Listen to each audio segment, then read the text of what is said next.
जजिस तकर्री assembly की सदर की जानिब से मंजूरी न देने का तनाज़ा शिद्दत इख्तियार कर गया है। सदर मुमलिकत की जानिब से जजिस तैनाती असम्बली की मंजूरी न देने के खिलाफ इस्लामाबाद हाई कोर्ट में दरख्वास्त दायर। सदर को उनके सेक्रेटरी के जरिए जजिस तैनाती असम्बली मंजूरी की हिदायत की जाएगी।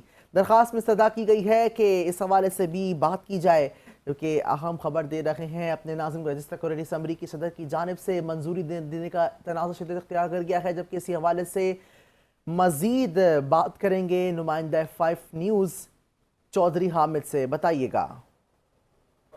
जी बिल्कुल, सदर मुमलिकत की जानिब से जो है वो जजेस की तकरीरी की समरी की मंजूरी ना देने का तनाज़ा जो है वो अदालत में पहुंच गया और वहाँ पर जो है सदर मुमलिकत की जानिब से जजेस तैनात समरी की मंजूरी ना देने के खिलाफ इस्लामाबाद हाई कोर्ट में जो है वो वकला की जानिब से दरख्वास्त दायर की गई है। 20 और 21 जुलाई को जो है वो जुडिशल कमीशन ऑफ पाकिस्तान ने मुख्तलिफ हाई कोर्ट में 19 जजेस तैनात करने की जो है वो सिफारिश की थी, जिस पर वजीर आजम ने जजेस की तैनाती के लिए सदर मुमलिकत को समरी भिजवाई, लेकिन सदर की जानिब से जो है वो ताहाल जजेस की तकरीरी का नोटिफिकेशन जारी नहीं हो सका।